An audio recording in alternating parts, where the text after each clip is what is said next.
Hello, flower lovers. I'm Carolyn Ellis. Welcome to Design in Bloom, seasonal flowers for your table and home. I often hear people say, I love flowers. I wish I could arrange them. Design in Bloom is my response.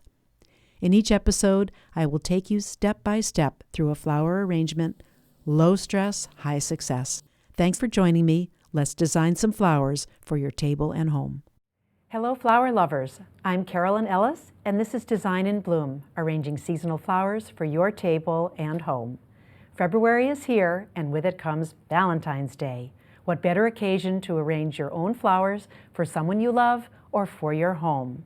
Today I'm going to take you through a Valentine's Day arrangement. Our goal here is low stress and high success. We're going to use 2 containers, what better occasion than Valentine's Day for that, and create a single arrangement with those. The containers I'm using are these lovely mercury glass containers. One is tall and slender with a scalloped top and a nice flare. The other is lower and wider, again a scalloped top, nicely flared. Both have a bulge at the bottom, which visually and physically anchors the arrangement. I'm going to start with the larger, taller of these 2 containers. I do want to mention that it would be possible to use other pairs of containers. You could use pairs of glass containers, like what I have here with the flowers in. You could use your favorite coffee mug and your best friend's favorite coffee mug and put them together. When you have similar flowers and similar foliage, you can create the one arrangement. Let me show you what this looks like, and let me also confess, I've put a little piece of green floral tape right here so I can keep track of the front, and I do that on my turntable as well. For the mechanics, I'm using floral tape clear this time. I hope you can see it. It's a simple grid, 2 pieces of tape in each direction, because this container isn't all that wide. And they're in a grid that just looks like a tic-tac-toe grid. So I'll turn this back to me. I'm going to begin with the focal flower, which is anemone. Roses, red roses, are the #1 flower for Valentine's Day. They say, I love you, loud and clear. However, for this arrangement, I've decided to use a flower that's more relaxed, less formal, more playful. And here I have these beautiful, beautiful red anemones. They have a circle of petals with a wonderful saturated color and an almost black center. The smooth petals are offset with the foliage, which is this very playful fringe of green. So I'm going to cut the first ones to go in the center. And I want them to be about 1.5 times the height of the container. That's a great rule of thumb. I'm going to measure this, just measure it with my eye, and I'm giving a fresh cut. While we're talking about cuts and fresh cuts, I want to show you what I'm using for floral snips. These are Joyce Chen kitchen scissors, and it's really important to give your stems a clean cut so that the flowers can continue to drink and stay fresh for a long time. We don't want to use bad scissors or pruners that will crush the stem and destroy the structure so they can't drink water. These work in the kitchen for all kinds of things, for skin, for bones, for string, for leaves, for stems. But when you get your pair, keep them exclusively for your flowers. Keep handy a pair of regular scissors because you might be tempted to use these for paper, but don't, and never ever use them to cut wire. So going forward now, I'm going to tuck these in here, taking advantage of that opening in the center of my tape grid. I'll place a few more around the edge. I'm keeping in mind here an image of a clock, 12 o'clock, 6 o'clock, 9 o'clock, and 3 o'clock. It's just a guideline giving me a sense of how to place these flowers in a round pattern. What's really, really fun about these anemones is that you can see here the stem often has a really pretty arch. They have a great playful sense about them. A little more relaxed than roses, which tend to have a straight stem. Take this off here. There we go. Good. Come around here. One more. So the anemone here is my focal flower, my primary flower. Next, I'm going to add a secondary flower, and this is Veronica.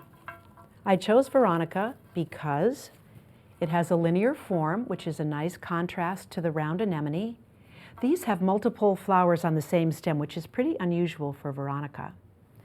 And I'm going to tuck these in. I've taken the foliage off the lower part of the stem because it would just be confusing. It's just too messy. So it had leaves like this that went all the way down, and I've actually gone up closer to the blossoms and taken off some of the smaller leaves so that these don't conflict with the beautiful fringe on the anemone and create too dense a pattern. So let me put a couple of these in. You can see this one needs a little bit of trimming. As I've said before, being able to trim your plant material is a really hard thing to learn. It's so beautiful just the way it grows, but in flower arranging, often you will feel that you do need to tidy things up. So I'm letting these be lower than the anemones, and here's a chance for you to take another look while I work on the back. Again, I'm eyeballing the length I want them to be. And I'm keeping this arrangement very airy. One of the caveats of traditional floral design is to leave the flowers so that a butterfly could fly through them, and that's definitely what I'm looking for here today. I want this to feel relaxed. I want it to feel playful. It's February and we can't be in the garden, so I want it to feel like we could be in this beautiful garden. I'm just taking, you can see what I'm doing here, but taking a few of these leaves off to make sure these delicate white Veronica blossoms show. One more of these. There, turn this a little bit. There. This turntable I'm using is actually a kitchen cabinet accessory. I purchased this one at IKEA, but you can find many that will work very well. So for now, I'm going to leave this right here, maybe add one more of these anemones. Let's see, a little bit shorter this time. Definitely have a mind of their own, which for this arrangement is a good thing. I'm happy about that. They also, we have a few buds here. There were more buds when I purchased these, but overnight they opened. Okay, so here we are. Coming back here with this. Let's stay right here. Okay. Then I'm going to add this Italian Pittosporum. Let me grab it here. Just put it out where I can see what the different stems are doing. It's light and airy, and again, this is sticking with my idea to keep this very light. This is a purchased foliage. We probably have something similar to it in the garden, but in Lexington this time of year, we're not out in the garden harvesting.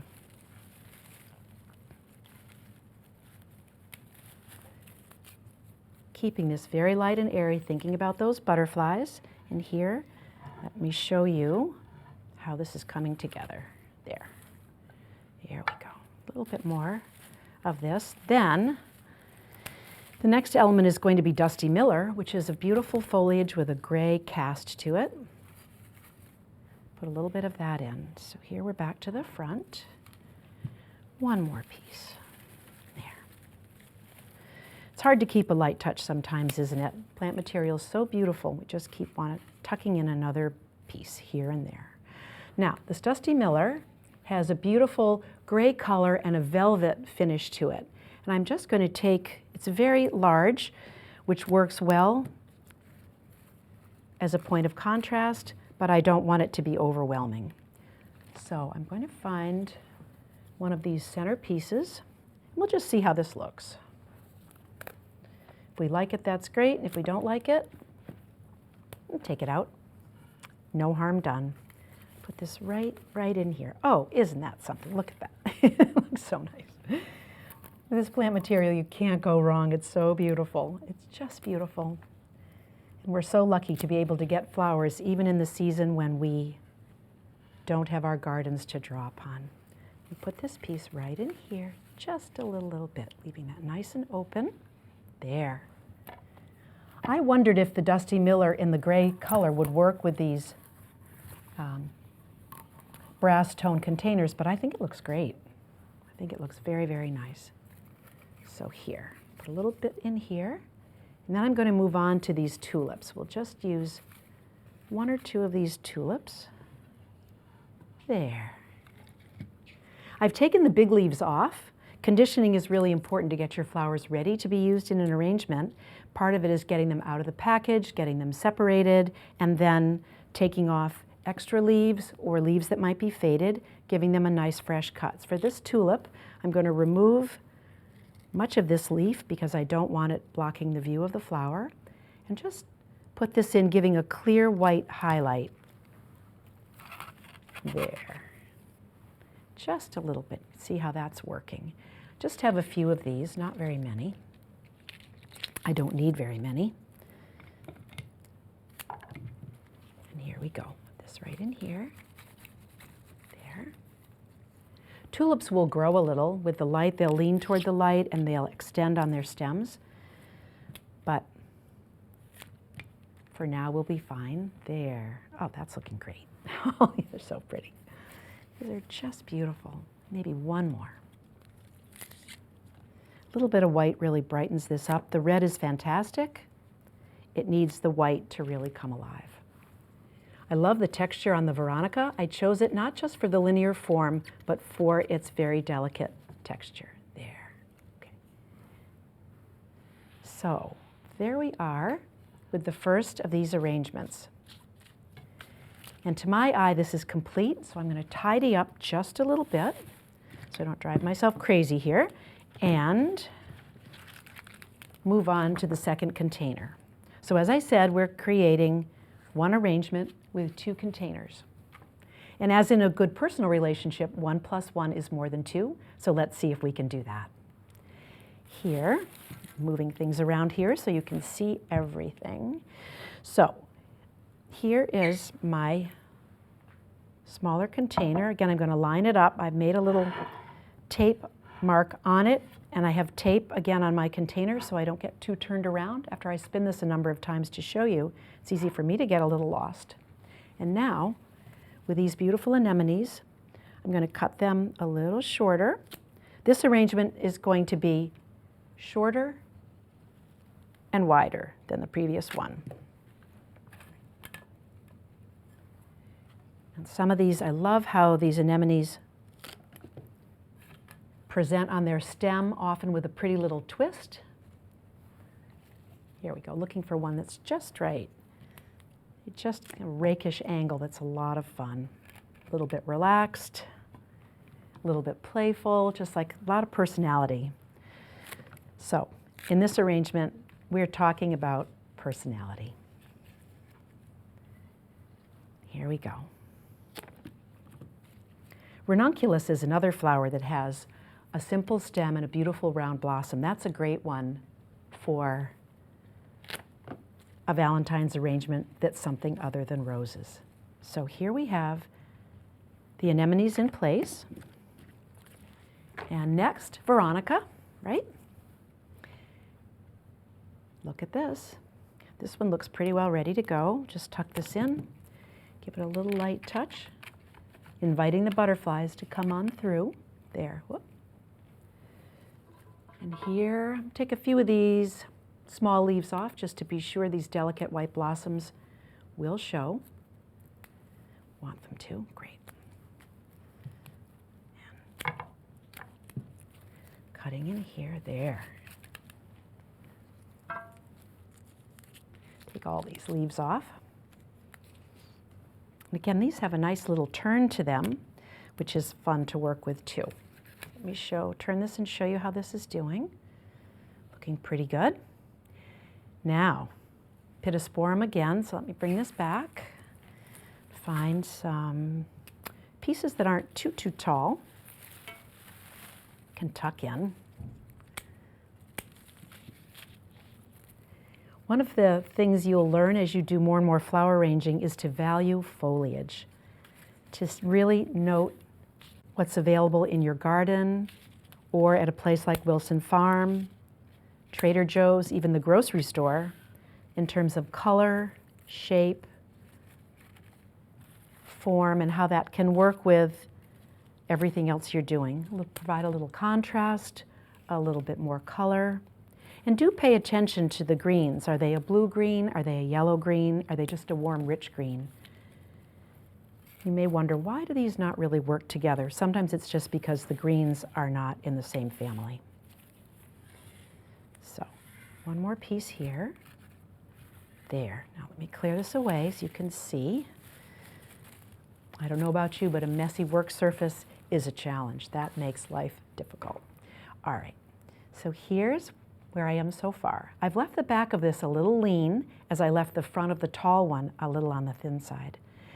Now let's try the Dusty Miller and see what that's going to add to the picture here. Try some single leaves. Oh, I just love that. Oh my goodness, so pretty. Look at that. Just, the velvet is just want to touch it. It's so soft looking.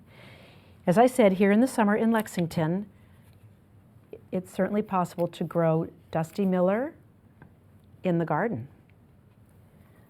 So that's a nice addition. It's very drought tolerant, so it's a great addition to the garden. So here we are, and then I'm going to add a couple of tulips. Turn this back to me so I can see what's needed here. Oh my, it looks so pretty. This looks so pretty. Oh my gosh. Just love these flowers. They are just so sweet. So sweet. So I hope you're seeing that you can use roses for Valentine's Day and you can arrange them beautifully, but there are other possibilities that can be a lot of fun. Just a lot of fun. Maybe one more of these here. Let's just see. Tuck this in. Okay. Now, it's time to put these together and see how they work.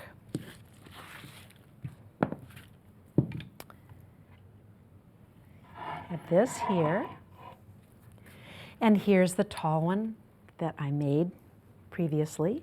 Let me keep track of the front with this piece of tape. That's pretty important. And look at this. There we go.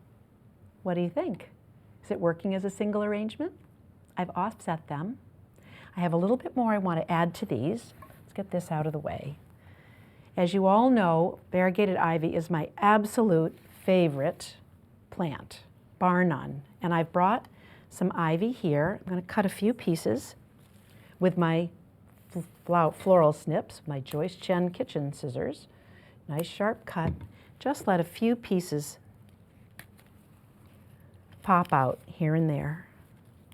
I love the 5-pointed leaves. I love the pale green and the creamy white colors. And of course, for flower symbolism, ivy means fidelity and affection. What could be better than that? Tuck these in. We do want to be breaking the edge of the container, just softening the relationship between the plant material and the vase.